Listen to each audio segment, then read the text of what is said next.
So it's 8:32 a.m. We'll go ahead and call the June 8th Public Safety Commission meeting to order. So we'll take a minute to take a look at our agenda here. All right, so everyone's here except for Commissioner Cal. She'll be out for in attendance. So the first item on our agenda is public comment, and staff, is there a public comment that we have? There's one public comment. It'll be read by the city clerk. Thank you. The public comment came in from Ms. Lindsay Angeletz, and it states, "Good morning.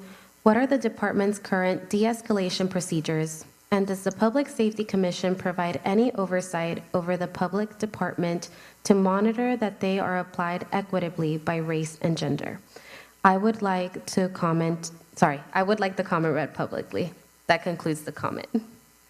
Okay, thank you for reading that public comment. We have, the chief will talk briefly about that during his staff liaison communications, but we'll talk about that at that time. So the first thing that we have on our agenda is to approve the minutes from May 11th. Has everyone gotten a chance to take a look at those, and any motions or updates?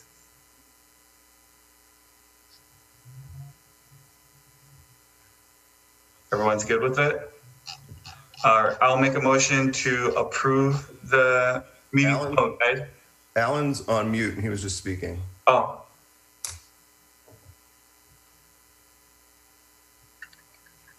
There we go. I was going to make the motion, but Jeremy already has, so I'll second it. Okay, so I'll make the motion to approve the minutes from May 11th. Alan will second it, and all in favor, raise your hand. Aye. Anybody opposed? Any abstentions? All right, so everyone except Stephanie, because she's not here today, has voted for that motion. And the second item on the agenda is the CERT presentation by Chief Riddle. Thank you, Chair. And again, good morning to you as well as the other commissioners. We'll be pulling up a brief PowerPoint here in one moment.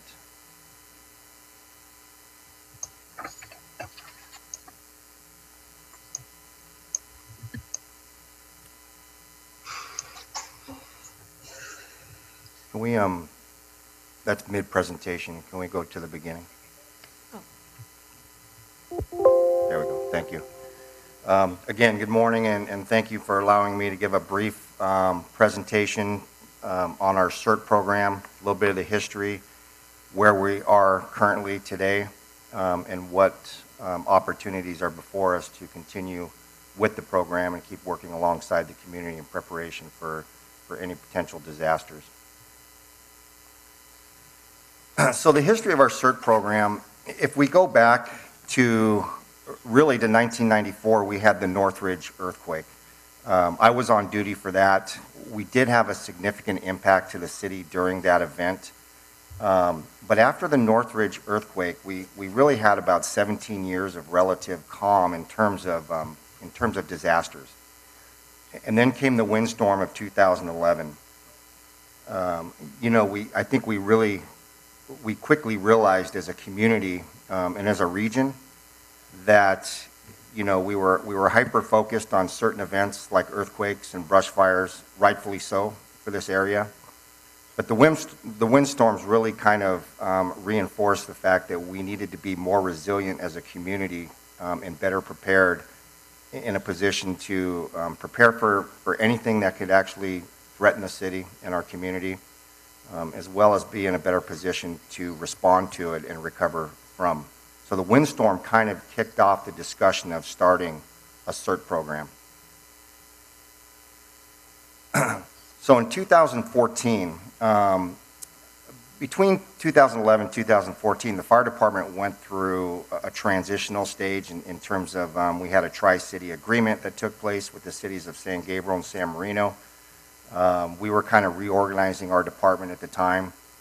But in March of 2014, the program really got kicked off. And Mayor Robert Joe, at the time, he was council member, he allocated $5,000 of his discretionary fund to get the program up and running. We quickly organized an administrative committee. That committee, that oversight committee, was made up of not only fire department staff with myself and Captain Zanison, but also members of the Public Safety Commission at the time and community leaders, and that included Janet Braun, Susan Kaplan, Bob Vanderwall, Dr. Harry Lieberman, and Ellen Daigle. And really our mission at the time, and the mission of any CERT program, is to promote hazard identification and mitigation in an effort to minimize the effects of a disaster on our community and facilitate recovery. And again, as I stated earlier, it really comes down to being, as a community, effectively prepared for disaster, being able to safely respond to it, and efficiently recover from. You know, and as these pictures point out, you know, a lot of times we're hyper-focused on earthquakes and brush fires, again, rightfully so for this region, but also as the first 5 months of this year has demonstrated that they can come in all forms. They can come in pandemics, you know, in the events of this last week with civil unrest. Hey, Chief, Yes. Real quick, is that picture of a house in the city, or that's just like a picture we found on the internet? That is not in our city, but I can tell you I was on duty for the Northridge, and there were homes like this in neighboring cities, Pasadena. You know, we had a lot of chimneys down. We did not have any damage to this extent, but this kind of depicts homes that we would see in our community. All right, thank you. Mm-hmm. So just real quickly, this was our original. This continues to be our flyer. Talked a little bit about the mission. And a little history on CERT is CERT was actually started by Los Angeles Fire Department in 1985. It was quickly adopted by FEMA, and today serves as the national model. The students are a wide facet of our community and should be, and that includes, you know, city staff, school staff, any volunteers, any community members that want to join up, but it really includes the entire facet of our community. The training includes everything from disaster fire suppression, being able to identify what constitutes a hazard and being able to not necessarily mitigate it, but protect others from being injured as well. Medical triaging, you know, doing the most good for the most during a disaster, basic search and rescue, kind of like the psychology of a disaster, as well as, you know, potential threats from terrorism. So the program really does encompass a lot of information over 3 days, and this just gives a snapshot of that. So in June of that year, June of 2014, this was actually our first graduating class. You can see Mr. Alan Ehrlich there, I think, in the middle of the picture. He was one of our first, he was in the first graduating class. Again, Alan continues to be a supporter and has invested a lot of time in the program, volunteering his time and assisting us with the program. This class here, we had 38 sign up for this class. We had 33 show up and 33 graduate, and that's about the normal number. We usually average between 25 and 35 students per class, and usually we get 100% graduating through the program, unless they had something personal that they had to break away from the class. But we get a lot of re-sign-ups as well. Just a couple pictures of what the training looks like if you have not gone through it. We actually put live fire on the ground. We do cribbing exercises with actual, objects that would simulate things that have fallen during a disaster. And again, just provide kind of a broad range, a broad skill set for our community. And again, any CERT program, just going back a little bit, if I did not mention it, on average, we have 6 firefighters on duty each day. And in the event of a significant disaster, those resources can be used up relatively quickly. And the more that our community is able to be self-sufficient and not rely so heavily on fire during a disaster, the better off our community is going to be.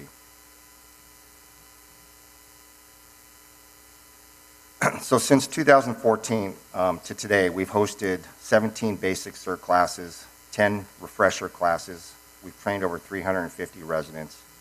We've worked alongside our neighborhood watch program with the police department to establish Map Your Neighborhood. If you're not familiar with Map Your Neighborhood, it's just kind of taking a snapshot of who lives around you and what skill sets they have during a disaster and what they could bring to your localized neighborhood during a disaster. We've partnered with the South Pasadena Amateur Radio Club, Spark. Again, communication during a disaster is paramount. We have representatives that will work alongside us in the Emergency Operations Center in the event that is a needed function. Starting up the CERT program has also prompted us to get council support, which they have not hesitated through this process.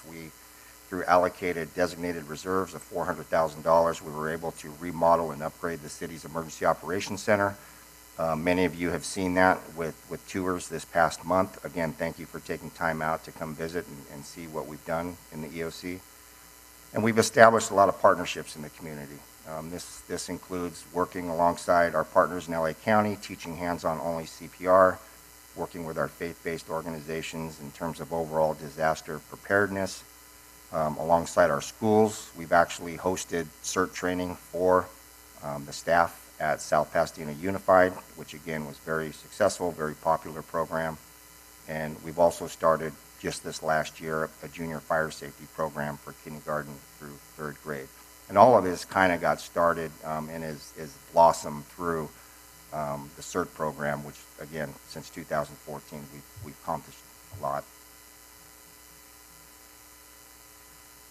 So some of the challenges that we face with our program, and these are not challenges that are specific to South Pasadena's program. These are challenges that I've discussed with other cities who also have a CERT program and who also have the challenge of running the program with shift personnel or on-duty personnel, and that's what we do. That's how we run our program. Some larger agencies have the luxury of using 40-hour staff members who are assigned to the CERT program, and that's their single function.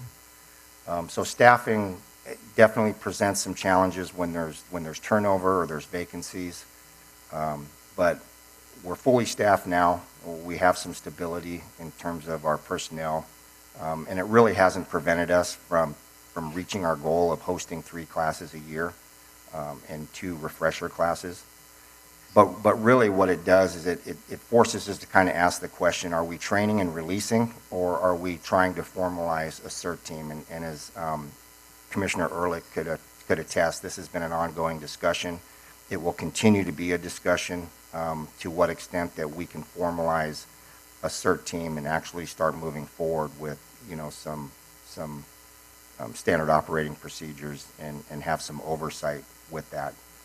But currently, for the most part, we have been train and release, and there's been some key members in the community that have worked alongside us to continue the discussion of moving forward with a formalized team.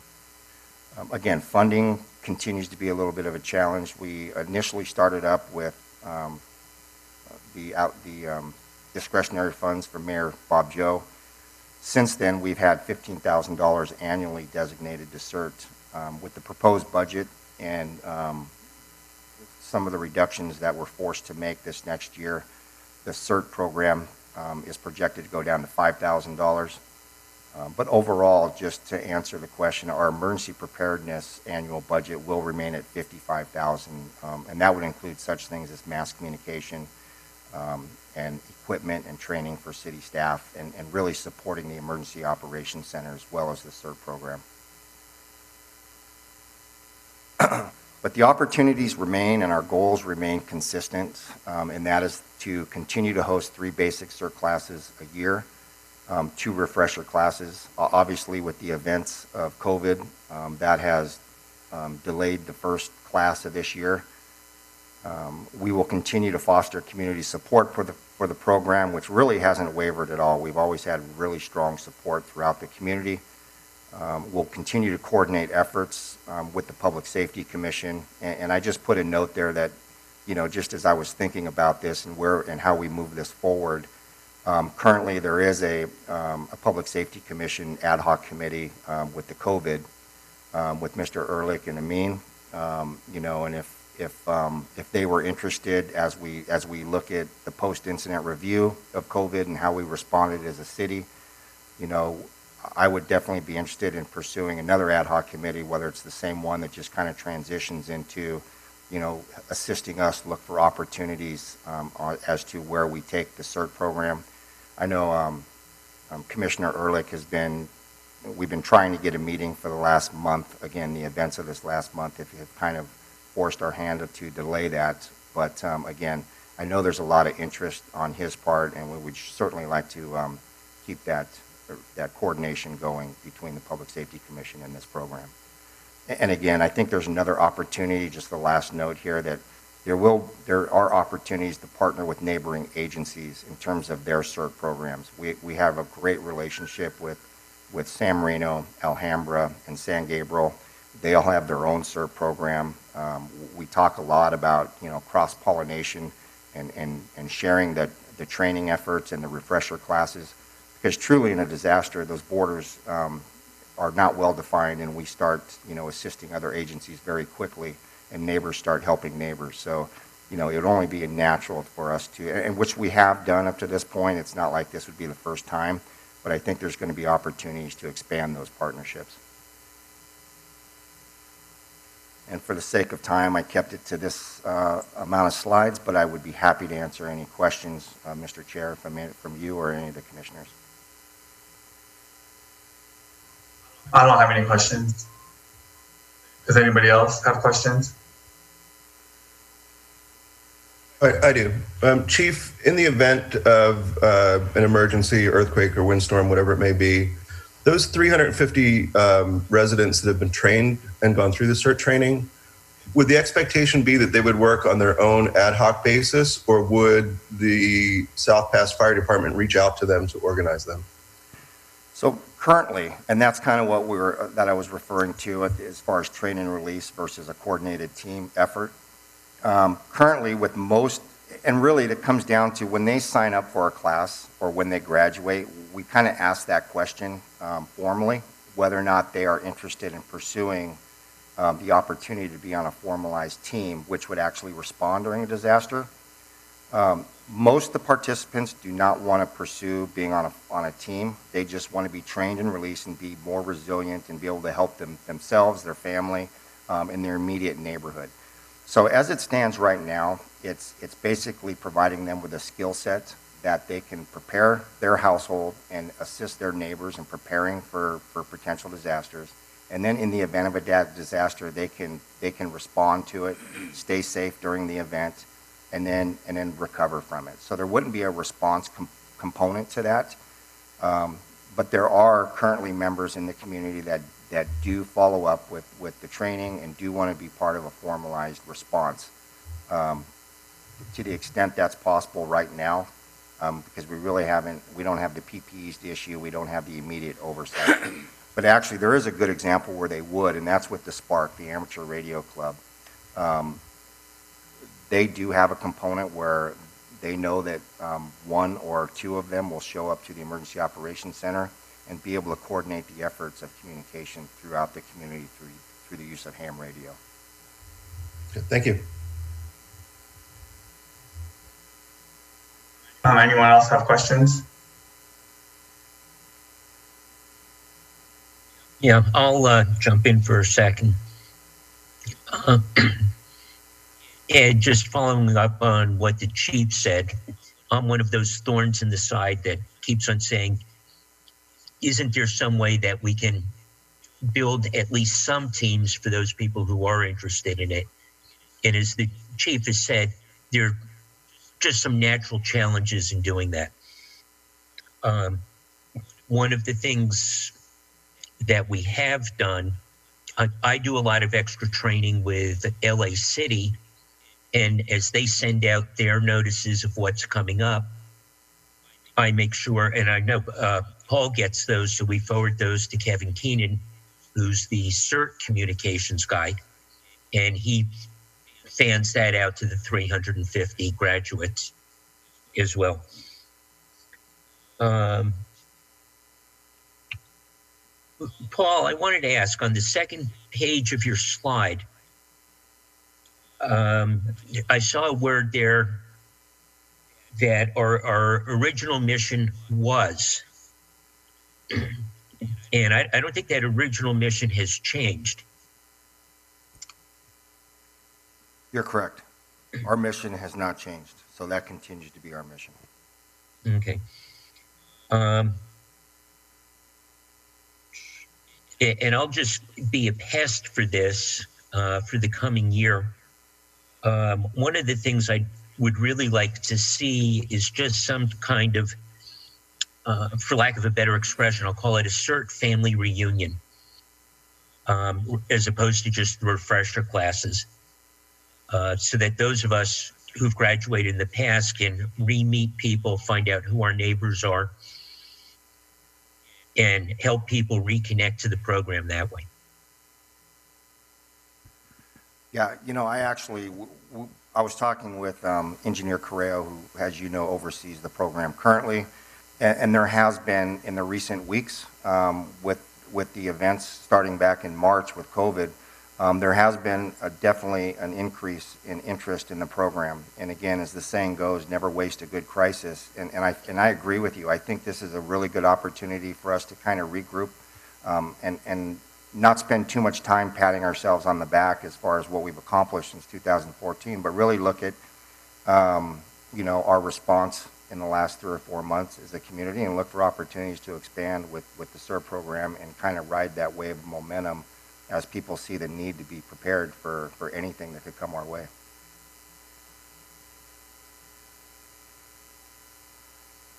Great, thank you. Okay, any other questions for Chief Riddle on CERT? All right, thank you for their presentation, Chief. The next item on our agenda is discussion of the Public Safety Commission Charter. The city clerk's there, right? Am I able to share my screen? I just tried and it said it's been disabled. Let me go ahead and give me just a few seconds to see if I can change that, okay? All right, no worries. Hopefully we can get this document shared. Otherwise, I sent everyone kind of a PDF document of our Public Safety Commission Charter and some from neighboring cities. I think Pasadena, San Marino, Claremont, maybe some others. I was actually kind of surprised to see that not all cities have some form of public safety commission or police commission. So hopefully everyone's gotten a chance to look at that. I kind of just wanted to open it up and see what your initial thoughts were on what our charter looks like, what you like to see, what other cities' charters look like. So if anyone has anything they'd like to talk about.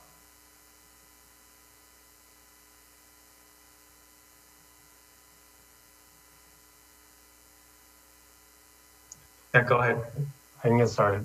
So I had a chance to take a look at the different charters, and I think we've covered this in the past. I think our current charter needs to change, and especially in light of the other commissions that have been created recently. And as a general matter, I think you know, it might be useful for us to have sort of a discussion about what the various sort of subject matters are that we want to address. And I think, you know, especially in light of perhaps recent events, it may be useful for us to have that discussion now and kind of get into a more detailed, you know, refinement of what our charter is. But I had a procedural question that I think might help, at least for me, understand kind of where we are, what our kind of what the proper process is, and that's, you know, as I read the charter, And I'm not sure who the best person would be to answer this, but I'm just going to throw it out here and hopefully somebody has an answer. As I read the charter, as it currently stands, our role, it seems to be to advise or to provide advice to the city council. But one of the provisions says essentially that anything that comes out of the commission is filtered through the city manager, and the city manager has discretion about what goes to council or not. And I haven't seen that in other commission charters within the city, I don't think. And so my question is, are we an advisory body directly to the city council, or are we an advisory body to the city, and then the city can do with it what it wants?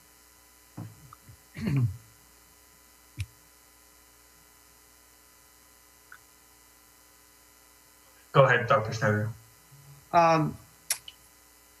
To answer Amin's question, I think he's correct that most things do go through the city manager. But I think as the liaison, if you really want something to go to council, you can always contact your liaison to bring it forward as to the council for further discussion or for being put on the agenda.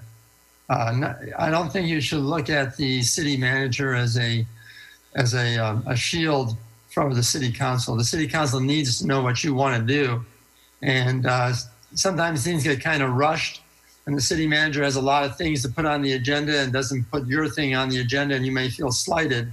But I think if it's important to the commission, I think you can always go through the council liaison. Okay.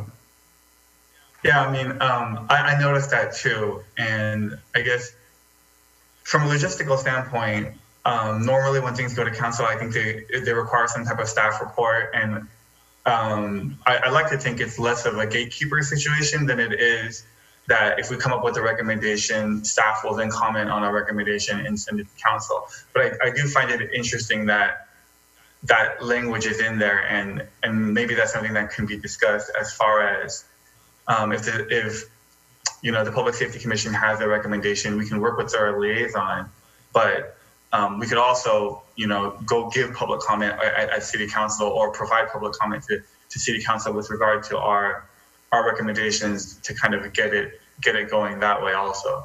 Right. I think you hit an important point, is that the city manager always likes to have a staff report when it goes to council, which is good in most cases, but sometimes that becomes a workload problem. They don't have enough time to make a staff report, and so they'll probably put it to the side. And I do agree with you, Jeremy. I think if you want the council to hear it, and you want the council liaison to bring it up, and somebody from the commission could be there to explain what the commission is doing and thinking, I think that's good enough. I don't think you need a staff report for that. Okay, so I'm able to share my screen now. Hopefully you guys can all see this. This is basically the document that I sent you guys, but I wanted the people that are watching to kind of know what that we're reading off the same shitty music. So I won't read the entire thing. I've highlighted the parts that are kind of the more pertinent parts of it that kind of really get to what the mission is. So one of the things that I had brought up previously is that a lot of it has to do with traffic and pedestrian safety. So I guess, let me try to do this. Okay. So this is the Mobility Transportation Infrastructure Commission, MTIC. I just wanted to show this real quick because I was concerned that there'd be a lot of overlap between this commission with regard to the traffic and pedestrian. And their charter talks a lot about transportation, mobility, traffic management, evolving transportation technologies, parking, regional transportation, funding, grants, things like this. So I don't think it hits too close as far as traffic and pedestrian safety. Obviously, the lines get a little bit blurred when you're talking about transportation and traffic, and they're obviously, safety and considerations with those designs. And then I'll go down real quick to public works, which I think has a little bit even less of an overview, in that they're talking about non-transportation infrastructure, water, sewer, stormwater. I know that we've had public comments with regard to sewer and stormwater issues. So I just wanted to make you guys kind of aware of what some of the different charters are, as far as, if someone comes to us with these considerations, how can we handle them, or do we try to involve those other commissions? So I'll go back to the Public Safety Commission charter. So like I said, I'll do bullet points. This is just to kind of kick this conversation off, so we don't need to spend too much time with the details, but a lot to do with traffic and pedestrian safety, code enforcement, emergency services, traffic and safety programs that will help prevent accidents, injuries, deaths on the roadways. I did notice that Pasadena Humane Society is on here. There's probably a little crossover with the Animal Commission. I know that they deal with a lot of the coyote issues. So we'll probably have to take a closer look at that. Neighborhood Watch, Homeowners, Chamber of Commerce, South Pasadena Unified School District. Just my original thought, it does say various community organizations, so that does capture a lot of the different other organizations in town that get involved in these matters. All right, second page is, provide comments on disaster planning, preparedness, crisis management, and other resources. Subsection F, recruit volunteer citizen efforts, kind of things, CERT, Neighborhood Watch, things like that. Subsection G, maintain a liaison and coordination between SPUSD. That we have with our Commissioner Grace. And this subsection H probably does need to be updated, because if I recall, staff is not preparing the annual report with input from the commission, and that they are not necessarily presented to council. This actually gets forwarded to council, so I guess that's fine. And it says, assignments activities are taken under the direction of the council and the city manager. And this is kind of what Amin was saying, that everything's being funneled through the city manager's office. So we can take a look at some of the other commissions and that language and see if that's something that's suitable for us. But even more quickly, I would like to talk about, and you guys all have this document, so this is more for the community to be aware of some of the things that we're looking at. The Pasadena Public Safety Committee, they talk about matters relating to public safety, police and fire, crime prevention, and whatever. And this is an interesting point, is that whatever the committee, chair, city council, and city council appointees determine are within the scope of the committee's review. So that's a little bit of broader of what they consider their purview or not. And so I'll go down. San Marino talks about public safety, traffic, police and fire operations, crime prevention, emergency preparedness, traffic and transportation, and other matters as assigned by the council.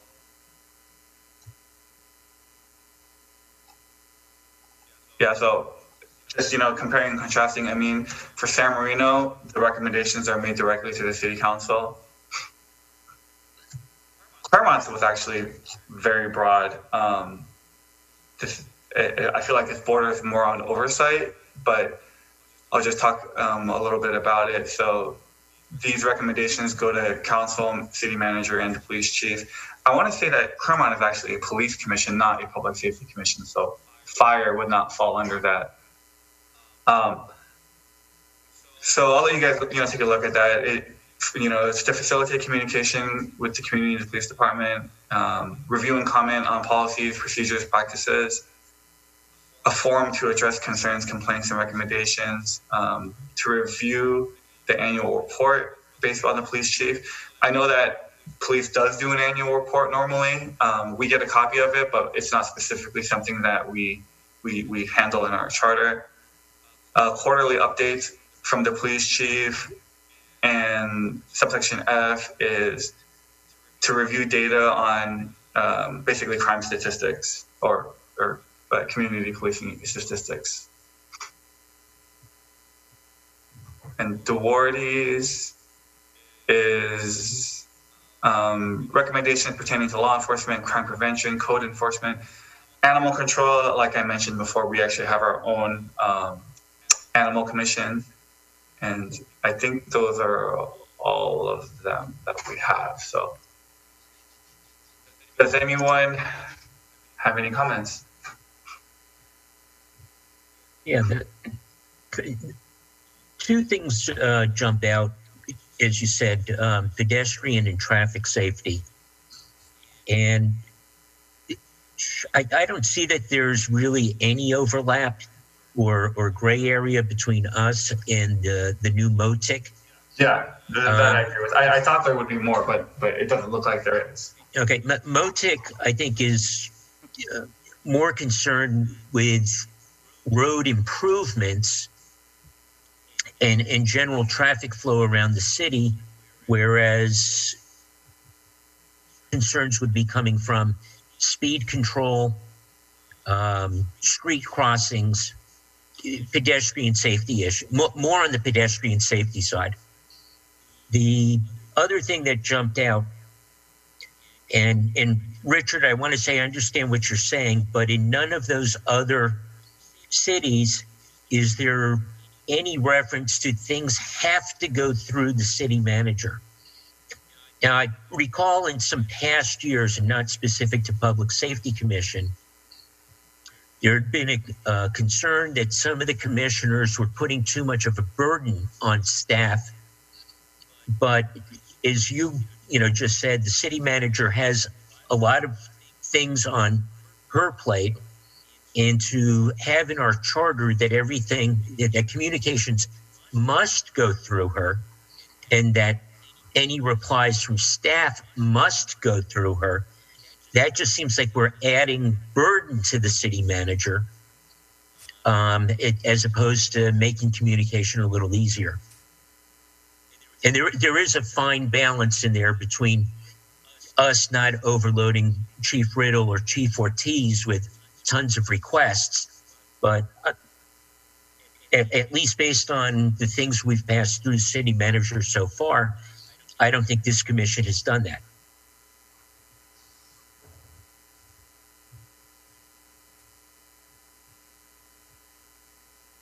Are you looking for a reply from me? I think you're accurate on what you're saying. And as I said, I don't think everything has to go through the city manager, especially if she's going to require a staff report, which might be burdensome. All right. Any other questions, comments about the charter? Before I kick it over to you, I guess my plan was to kind of just introduce this to the commission and the community, and then we can put it on our agenda. Well, another thing, we put it on our next meeting's agenda to kind of come back with some more concrete bullet points of what we want to see, what we don't want to see. And then maybe at that point, we can think about either coming together collectively as a commission during noticed meetings or doing a subcommittee to almost try to draft it. I'm sure the city's staff and attorney's office will want to take a look at it. And I think logistically, we would have to come up with something that we like and then vote on it, and then it would go to city staff, and then they would probably tweak it some more, and then it would go to council for consideration and adoption. This will probably be a months-long process, if not longer. But we want to kind of get the ball moving on this. So is that accurate, Dr. Schneider? At some point it's going to go to council for consideration after some tweaks. Could you go to council for what? I'm just saying, is that sound accurate? Like, we're going to have to come up with something. That's a good process. I've always looked at the commissions as advisory bodies to the council, not advisory bodies to the city manager. So I feel that you should have direct access, and that's what the liaison is here for. Yeah, and I've never had concerns about access to council or gatekeeping. So we can definitely change the language just in case future councils are less engaged or less engaging. Jeremy, I don't recall which city it was, but one of the things that also jumped out to me was that one of the cities, the chair could recommend things to be added to the agenda, not just at the direction of staff, council, or the city manager. I know that when it comes to just getting the agenda prepared, none of us frequently see it in a draft form before it comes out. So having the chair being able to add things. Alan, the chair does get the draft agenda before it goes out. And it's my understanding that the chair or the commission can add things that fall within the purview of the Public Safety Commission charter before the agenda comes out. And only if it falls outside of that purview, then it would need to be something at the direction of the council or the city manager. Dr. Snyder? My question to Alan is, are you talking about getting on the city council agenda or on the commission agenda? Just on the commission agenda. Oh, okay. I thought you meant putting it on the council agenda. If you want to get something really on the council agenda, you have to go through the mayor or the city manager. They're the ones who put out the agenda. Yeah, so I think one of the things that spurred this thing was that in the past, the commission has expressed concerns about certain topics, and we've tried to put it on the Public Safety Commission agenda, and we've been informed that it's not within our purview. So that's one of the things that we're kind of expanding. So, for example, if you notice, our Public Safety Commission charter does not mention anything about homeless people or homeless issues, but it frequently comes on our agenda. So that's one of those things that generally come at the direction of staff or the direction of council. So, I mean, it's something that we need to think about. Do we want to have that under our purview, or be able to continue discussions on that matter as well, to the extent that we feel it relates to public safety? Sorry, Ed had a comment like 10 minutes ago, so I'll go back to you. That's okay. Just real briefly, looking at under powers and duties generally, looking at subsection D and G, there's a lot of responsibility for the commission to be conducting community outreach. And while I know, for instance, Grace kind of does that informally now at the school district, I don't know that we're doing that with other civic groups in the city. So it should be something that taken into consideration, whether that really is a responsibility or task for the commission, or if that should fall to city staff. That's a great point.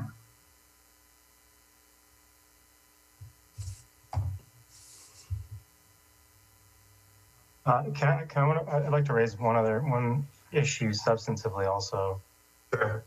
I think, especially with the nature of the conversation that's going on across the country right now, with respect to, police policies, with respect to community engagement, and all of those sorts of things. My sense, and what's not clear from our charter, and what's not clear from the city is whether this is the body that can or should be engaged in reviews of policies. Police use of force policies, for example, is specifically at issue, but I think just generally, is that something that this commission or the city council would like for this commission to be engaged in? I think we saw the Claremont charter for their police commission. That's a very robust civilian oversight commission, specifically dedicated to the police. I don't know that that's certainly not what we have been, and I don't know that that's something that we necessarily want to do. But given what the sort of tone of the conversation is, and I'd like to hear from other commissioners and Dr. Schneider and even Chief Ortiz, is this something that we may want to explore, or is the city interested in exploring the idea of a civilian or a sort of community body that addresses these issues rather than, sort of a much higher level review, or is that something that City Council is going to undertake? And I'd love to hear what you guys have to say about that. Well, if I could just add to what you've brought up, Amin, if you go back again to powers and duties generally, subsection A, the commission shall serve as a conduit of information for city residents and businesses to express their concerns regarding enforcement, et cetera, et cetera. That seems that gives us the ability to do some of what you're talking about as a first point of contact for residents that would have concerns about police policy. Whether that is the best way to spend the committee's time and resources, I'm not sure, but it's certainly under our purview.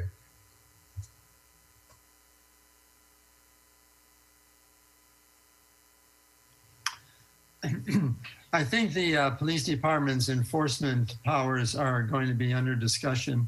And I think if Chief Ortiz is present, he has an announcement to make about a change in their policies that just happened yesterday. Yeah, I think it's timely. It's a little bit later on the agenda, but I think we should just dive into it now since it's kind of naturally kind of flowing that way. Chief Ortiz.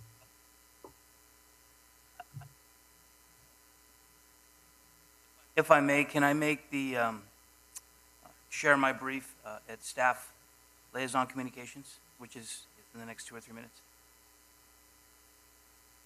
Yeah, go ahead. So are we moving on to communications? Jeremy, are we done with this particular? Yeah, let's go to staff liaison communications, and then we'll circle back to Dr. Schneider. Perfect. Chief Earl, I know you said you were going to go first, but you're okay. So in my staff communications to the commission, I want to provide an update on the recent protests, touch on policies and procedures in place, share our current ongoing training, and provide a summary of our current use of force policy and briefly speak to the operations of the department. During these challenging times and current pandemic, the police department and most agencies in the San Gabriel Valley were all on tactical deployment. Most of us has since gone to a modified tactical deployment. Over the last 10 days, we've had one group of peaceful protesters meet at Fair Oaks and Mission all week long. We had 3 smaller peaceful demonstrations take place in our city during the week. Mutual aid was requested from Alhambra, Pasadena, and San Marino. I want to report that there were no arrests made involving protesters. Plans are in place in the event protests escalate into criminal behavior. The police department is also prepared to provide resources via mutual aid requests. Existing law on policies is established within the Department of Justice and the Commission on Peace Officer Standards and Training, otherwise known as POST. These laws require that POST adopt rules setting minimum standards regarding the recruitment and training of peace officers in the state of California. On January 1st, 2020, Senate Bill 978 required local law enforcement agencies and Commission on Peace Officer Standards and Training to post on their internet websites all current standards, policies, practices, operating procedures, and education and training materials. In December of 2019, our policy, the South Pasadena Police Department policy, was posted on the PD's website. We continually update the policy with legislative changes that are routinely provided to the department. In addition to the numerous hours of training our officers received in the academy, per post guidelines, our officers routinely receive updates twice a year on perishable skills having to do with arrest and control and firearms. To keep the training current, fluid, and ongoing, arrest and control training is done once a year, followed by firearms training the following year. In addition to these updates, most, if not all, of our officers have attended at least 7 training classes in which de-escalation is a trained subject. These classes addressed, but were not limited to, dealing with subjects experiencing mental health issues, deploying tactical communications, community policing in the 21st century, and anti-harassment and workplace diversity. South Pasadena Police Department has a use of force policy that provides guidelines on the reasonable use of force. Per the California Penal Code, officers shall use only that amount of force that reasonably appears necessary given the facts and totality of the circumstances known to or perceived by the officer at the time of the event. to accomplish a legitimate law enforcement purpose. While there is no way to specify the exact amount or type of reasonable force to be applied in any situation, every member of this department is expected to use these guidelines to make such decisions in a professional, impartial, and reasonable manner. Campaign Zero recently proposed 8 categories of policy solutions to end police violence in America. Please know that the current policy for the South Pasadena Police Department addresses all 8 categories. Although having a robust contemporary policies in place is essential, training and holding officers accountable for their actions are crucial in the overall mission. In 2015, the leadership team at that time wanted to update the department's overall efficiency and operations. Body-worn cameras were deployed and software was purchased to meet the needs of professional standards and enhance the range of police integrity needs. Since 2016, your department has responded to 140,000 calls for service. During these calls for service, there were 38 incidents where the use of force was deployed. Less than half of a percent of the time, force was used during these calls. Out of the 38 uses of force, the carotid restraint technique was not used. Our current software program allows us to query, monitor, and manage this information going back 4 years. Effective immediately, the carotid restraint control hold is no longer an authorized use of force for the officers of South Pasadena Police Department. We look forward to providing the Commission with more information on this topic soon. And in closing, thank you, the Public Safety Commission, for your ongoing support during these challenging times. In March, the pandemic outbreak, and now so far 8 days and counting of protests and civil unrest in our neighboring communities. Our Commission is the finger of our city's pulse with a keen awareness of current trends and happening. I want to thank our residents for supporting their city's leadership team, the city manager, staff, and all of our employees, ensuring the city operates as needed and services continue to be provided during these last 3 months. Finally, I want to thank the entire community for their support and prayers of and for their public safety teams. Among the recent events, many of us have been working 12 to 14-hour days for 10 to 12 days straight. The current climate of protests and the potential damage and looting to our city require tactical deployments of staff from the police department and adding personnel and apparatus from the fire department.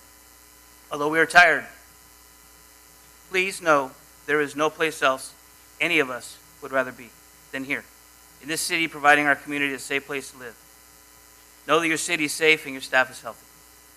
That concludes my staff comment. Thank you, Chief. We just wanted to recognize the police department, the fire department, and all staff. You guys are working long shifts, difficult work, and the community appreciates it, and you guys are doing a great job. Just to make a reference to something that you mentioned, the Campaign Zero, if the community wants more information on that, you can just Google 8, the number 8, can't wait, and it talks a little bit about these 8 reforms that are kind of being promoted and requested from cities to adopt. I believe the LA County Board of Supervisors has requested that the 46 agencies, police agencies within the county, take a look at these items. And just for anyone that's watching, I'll read them out real quick. Chief has mentioned that our city's use of force policy does address these 8 items, and they are to ban chokeholds and strangleholds, which was effectively banned yesterday by the city and the governor. As far as the post-training requirements are, to require de-escalation, to require a warning before shooting, requires exhaustion of all alternatives prior to shooting.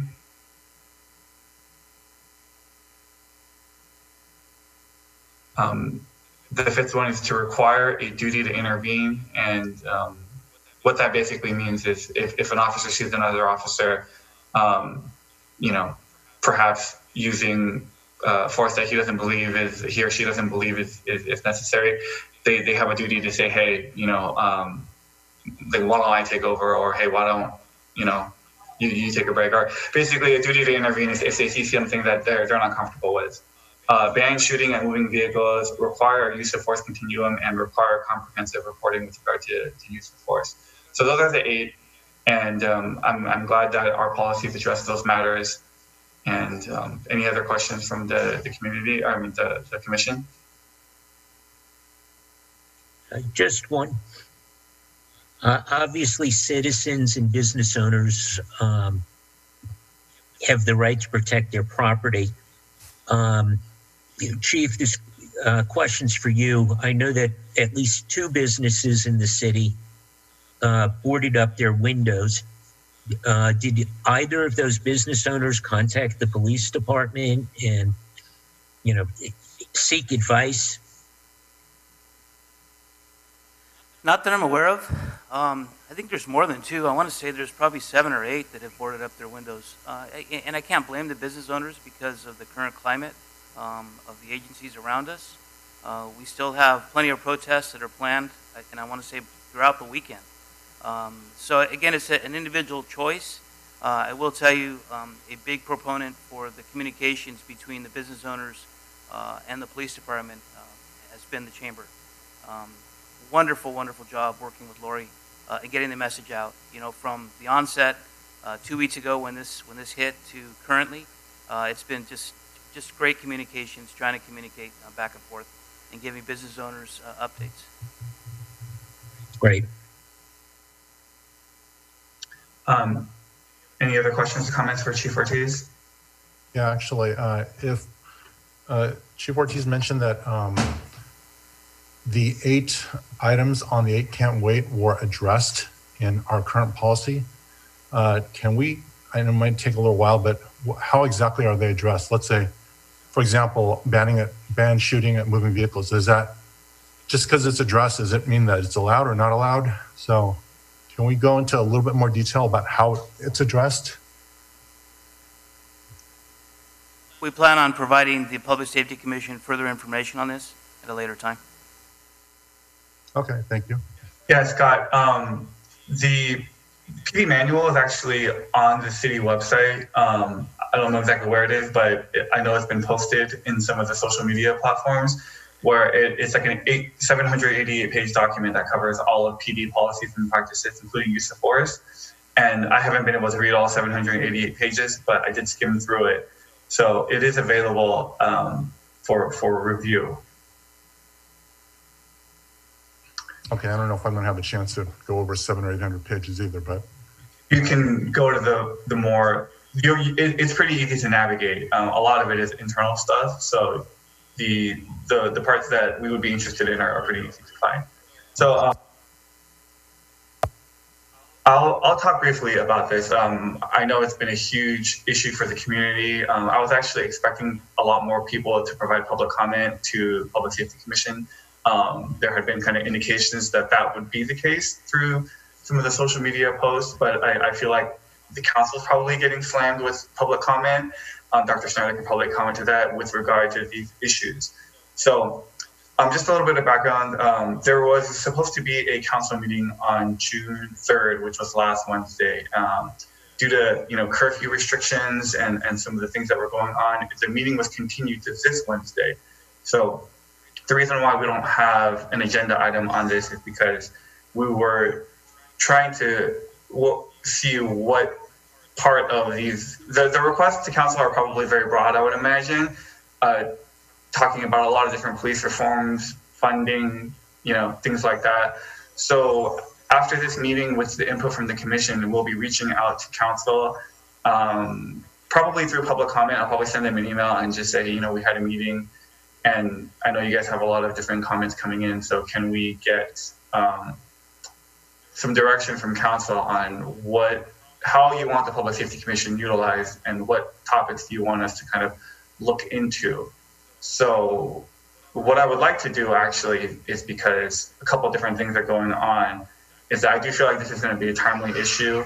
So I would like to motion to create a subcommittee that can immediately start working on these issues without having to wait for our next meeting to formulate a subcommittee and start talking about these issues, because they're really important and timely to the community. So I would like to put forward a motion to create a subcommittee, and I would like Scott Lamb, our newest commissioner, to be on it, and I would like Ed Donnelly to be on it. Alan and Amin are already tied up on a COVID subcommittee. So I'll make that motion. If anyone agrees, they can second it and we can vote on it. So I would like to make a motion to appoint Scott and Ed to a subcommittee to kind of handle the overall use of force, police reform issues that council directs us to look into. Anyone second? Second. Okay. Amin seconds. All in favor, raise your hand. Aye. Okay. Anybody opposed? Anybody abstained? Okay. So congratulations, Ed and Scott. Once council provides direction, you guys can hit the ground running and kind of vet these issues. And just for if anyone's watching, we're a 7-member body, which means that if any 4 or more of us start talking about an issue under our purview, it could be constituted as a violation of the Brown Act. So that's why we have a subcommittee of up to 3 people who can talk about public safety commission purview matters all day long. As long as we don't involve 4, they can come and provide us an update at our next meeting. So that way we won't run into any delays. And the other thing I wanted to talk about towards the end is our normal work calendar actually does not have a July meeting. We're normally down for the months of July and November. So we'll have to see about, depending on what we hear from council, calling a special meeting for July or shifting one of the meetings to July. But if there's no more questions with regard to staff liaison for PD, we can move to fire. Anyone have anything to add? No. I would just add one thing, I don't want to overstep on the subcommittee or whatever the city council directs that they want to do with this. But Chief, I had a question for you about, I know use of force is at issue right now, but I'm actually curious also about the process for police officer misconduct oversight. What does that process look like? And is that handled completely internally, or is there an external component to how those are dealt with? So in short, it depends as far as who handles it. Secondly, I just want to ask that you allow me to prepare an appropriate presentation, or we'll address this at a later date. Okay. I think from my perspective, just in terms of how we address this going forward, I think I'd like to see that be a component of what we hear from PD and what we discuss. Do you want to know if the department has an internal affairs person versus having to go to the county for misconduct investigations? Or just generally what that process is and for triaging and handling complaints? Yeah, I think generally what the process is. The process is in our policies and procedures. It's on the PD's website. Again, it's at, unfortunately, 700 pages, but you can go straight to a certain section and actually get the answers to your questions. On how okay. Dr. Snyder? Yeah, I would like to say, Jeremy's right. The council has been getting quite a few emails from various people around the city and maybe from outside the city, all the way from defunding the department completely to various measures like the 8 can't wait and other descriptions of what they would like to see the police reform issues be. I think the police chief has adequately answered the 8 can't wait, and I think it would be a real bonus and good public relations if that got sent out to the community somehow, that our police department already is doing the things of the 8 can't wait in their policies right now. And it's not something new that they have to, or some of it's new, but it's not something that's totally new to their department. And I do think the police department has handled the situation well over the last week and a half. And I know we've had a lot of demonstrations at Fair Oaks and Michigan and some other places, including up to, I believe 75 people or so, which is quite a few for South Pasadena. I've been on demonstrations where we're lucky if we get 10 or 20, but 75 and consistently having large demonstrations and there's been no violence as far as I can tell. And I think the police have reacted very well. And I know they're tired, and I appreciate their efforts. But I think this is something that will not go away, and I think we have to continue to look at it. So I want to thank the police chief and his men and women, and I think we're doing a good job. We haven't hit the national news with any incidents, which is really good. Thank you, Councilman Schneider. It means a lot. I'm knocking on wood. Yeah, and I'll add that a lot of the social media postings and even a lot of the protest signs are supportive of our South Pasadena cops, and they think, so it's not anti-law enforcement. As far as our South Pasadena Police Department, I've seen a lot of comments praising our department and facilitating, the right to free speech and the right to protest. So the department's doing a great job. So if there's nothing else for the chief, police chief, we can go to Chief Riddle. Thank you, Chair. I'll start with just kind of an overview of where we're at with our COVID response. Again, that remains, it remains in the community, in the region, obviously, globally. Since we ramped things up in early March, our staffing levels haven't changed, which is a good thing. We haven't had any significant exposures that have required any isolation of our members. So we remain at fully staffed. We remain fully equipped with PPEs, and the call loads have increased. We're actually above our call loads, which is a good indication that we're starting to go through the phases and open up the economy, and people are getting back to work, which obviously would have a direct correlation with our call load starting to increase. As stated before, we're also in the process of getting reimbursement for all the costs that are eligible reimbursement costs for our response to COVID, and we're continuing to work on our reimbursement packet, which will go out this month to FEMA, so we can start getting some monies recouped for this response. This past week and a half, we have increased our staffing levels in response to the conditions. We've basically doubled our staffing in the last week and a half. So we've staffed an additional 4-man engine company, as well as an additional division chief. So again, like PD, it's kind of been all hands on deck with personnel that have been here for really 8 days straight, haven't gone home. But with the conditions the way they are right now, we're starting to give staff a break and go back to a little bit of normal staffing levels. We've assisted Pasadena with numerous calls, but again, morale does remain very high. Staff remains well engaged, and again, that's kind of contributed. I'm glad we're fully staffed, so we're actually able to augment staffing at this level. This week, we will probably augment staffing levels again for the red flag conditions. So not necessarily here today, although it is red flag today.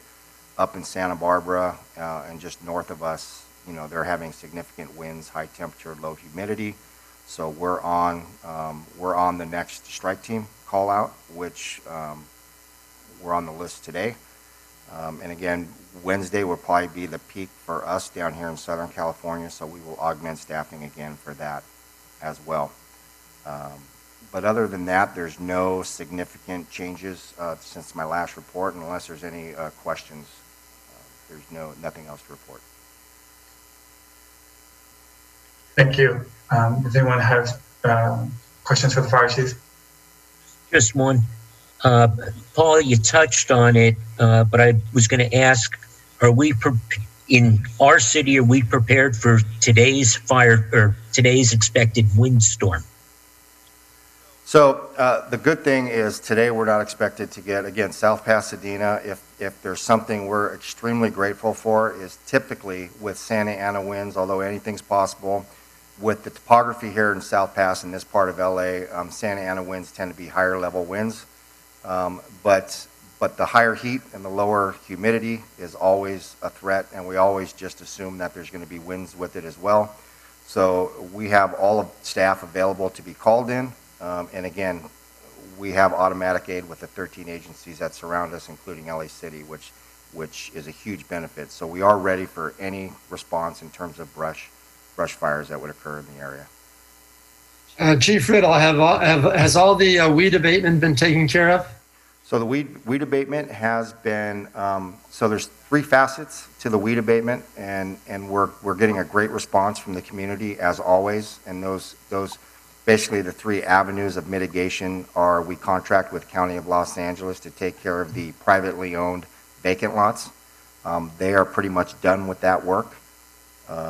We work with our homeowners to identify the privately owned improved lots or where there's homes, and again, we've sent out those brush notices about a month and a half ago. We're getting really, really good compliance. There's still a few areas that we need to target and circle back on. And then that third facet is the city-owned vacant lots, and we'll be meeting with Public Works tomorrow to do a drive through the hills and ensure that the city vacant lots are being taken care of as well. Okay, good. Ed? Chief, do you have specific numbers of COVID cases, a current update here in South Pass? You know, I looked up just before I walked over here, and I looked at the county's number. The county stands at 63,844 cases with 2,645 deaths.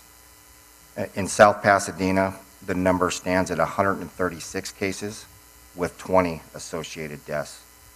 The South Pasadena Care Center has had a slight increase in the past month. I say slight increase because it was pretty stable after the initial, after the virus got into the complex in March. It ran through pretty quick, and by April we had 29 staff members and 79 residents that were affected. Today that number is at 30 staff members and 83 residents.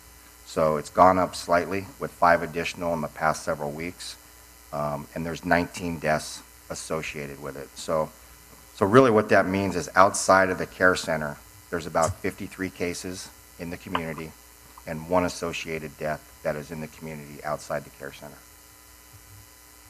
Okay, thank you.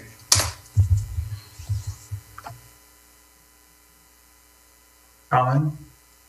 Yeah, Paul, I may have asked this last month. Are we bringing the goats back this year for weed abatement?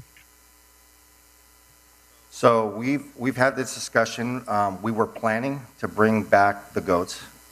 With the projected budget shortfalls, we had to reduce that number a little bit, which doesn't mean we're not going to clear out the city-owned vacant lots, but what we're going to do is use hand crews to do a more targeted clearing within 200 feet of structures where the goats were used for more large acreage. But again, the area that the goats cleared last year remains. They did a great job. It was a success. I would like to pursue it again as funding becomes available. So although we didn't necessarily target that in this year's budget, it's something that's going to be an ongoing discussion, and maybe at a lesser degree once we see how the revenues come in, maybe a mid-year budget review.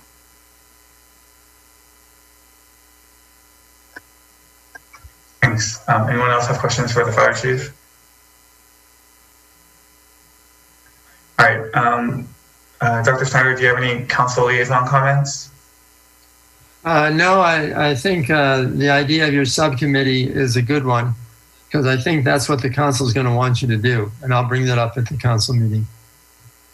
Great. I had a quick question. Is PD funding and budget has come up, you know, in questions.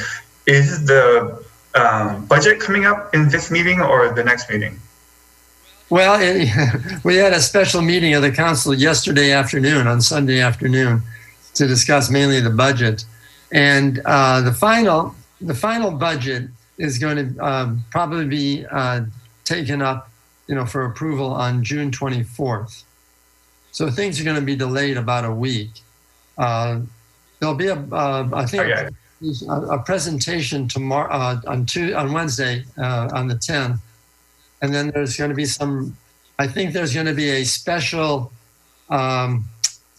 meeting of the finance committee, and they're going to make a report on the 17th, and then we'll try and get everything done on the 24th if we can. If not, there's this petition going around about a continuing resolution, which I'm sure everybody knows about. Okay, thank you. All right, so Commissioner Communications.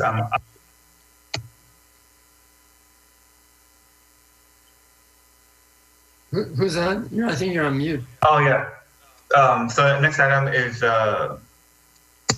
Commissioner Communications. I just have a couple of things I wanted to address. So normally with city council meetings or whatever meetings during this COVID issue of virtual meetings, public comment is due 6 p.m. the business day before the meeting takes place.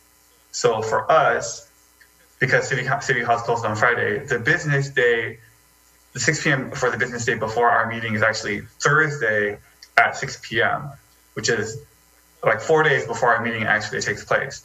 So I've made the request to the city clerk and staff to see if we could push that deadline to Sunday at 6 p.m.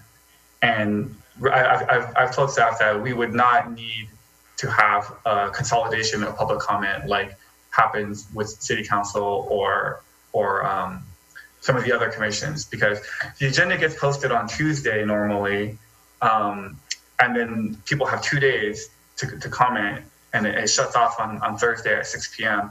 So I wanted to give the community more time to get comment in by hopefully pushing that to Sunday at 6 o'clock.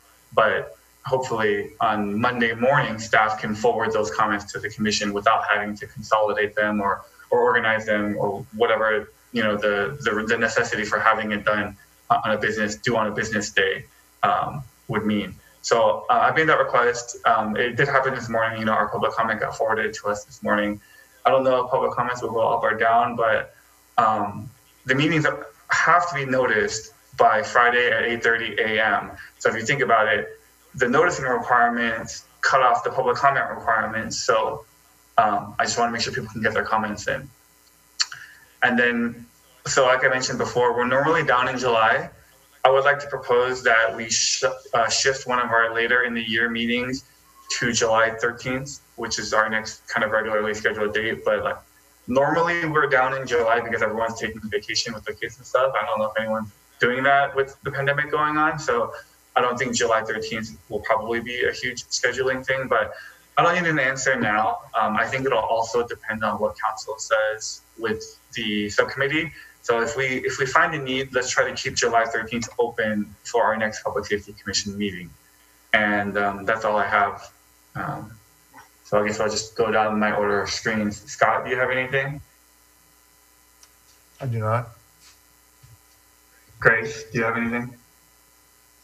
Well, usually at this time, I would note how traffic is lightened because school ended. But just in case people didn't know, school officially ended last Wednesday, June 3rd. And that week there were many promotion and graduation ceremonies. Summer school will begin next Monday, June 15th. And for the K through 8th, it'll be for 4 weeks. And for high school, it'll be for 5 weeks. And they are doing everything online through staff for summer school. And for those classes that require some materials like the cooking class or sewing class, they will have a drive-through kit pickup this Thursday and Friday from 8 to 11 in the district parking lot to pick up your supplies to begin school. And they will also continue to have summer camps every week through till August 7th until school resumes August 13th. That's it. Thanks, Grace. Oh, Chief Riddle, we mentioned at our last meeting, and you don't have to answer now, but just something for our next meeting, what the status is on the Tournament of Roses car show and open house. I'm under the assumption that they probably won't happen, or they won't happen as we've seen in previous years. But if we could talk more about that next month, that'd be helpful. So, Ed, do you have anything? No, I don't have anything. Amin? Just a quick comment. I want to reiterate the thanks that a lot of us are feeling, great gratitude to the fire and police departments for the efforts that they're making. And I think, with respect to the police department, I think it does speak volumes that there's been a lot of support for the police department, and I think it's for good reason. I think our police department has done a great job of being engaged with the community. And I don't want to make comparisons to other departments, but I think they've done an excellent job here for sure. And I want to commend the police department for that. I also, though, want to say that I think transparency is incredibly important. I think, enhancing community trust in the police department is incredibly important. And I think, I'd like to approach, I plan to approach, whatever work we undertake to examine what's going on in terms of use of force policies or otherwise in that light. So thank you for your efforts and for your services, and hopefully we can work together and work with the community to make sure that we have a stronger bond with the community and between our various components that come together.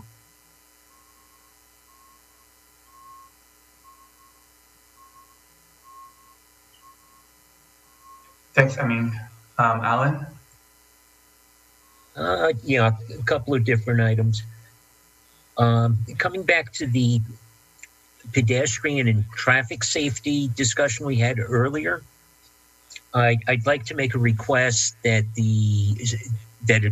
staff from Public Works attend our next meeting so that we can talk about some of the traffic and pedestrian safety issues around the city, in particular on Fremont and Meridian. And hopefully our kids will be going back to school in August. So there'll be some back to school issues that we'll want to talk about.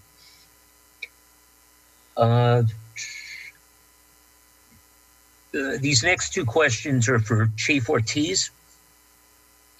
After our last meeting, it's my understanding that during a welfare check, our officers found a deceased individual, probably not related to COVID at all, but could you comment on that?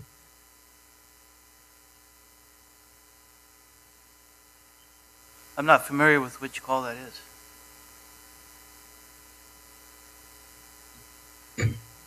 Okay. For next month, then, could I ask that you get some more information? Sure, just provide me the date and time and location. South Pasadena. Thank you.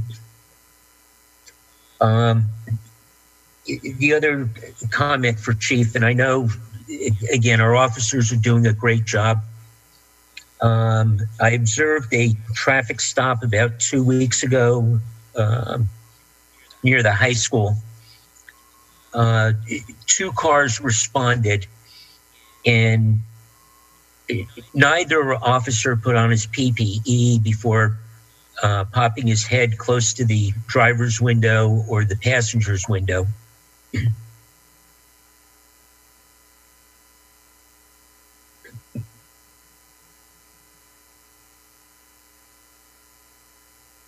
Is there more to your question? I would just ask that you reinforce again the importance of using PPE. Absolutely. On every stop. I know it's available in the cars, but with fire, it's second nature when they go out, and with police officers, it's not always second nature. Absolutely. So that's just our officer safety. Public Works, windstorm. That's it from my end. Okay, does anybody have anything else?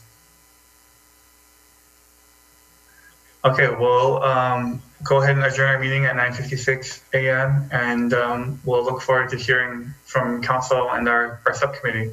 I'll be following up with council via email and or public comment about, asking for clarification and direction on PSC involvement. All right, everyone, have a great week. Thank you. Thank you all.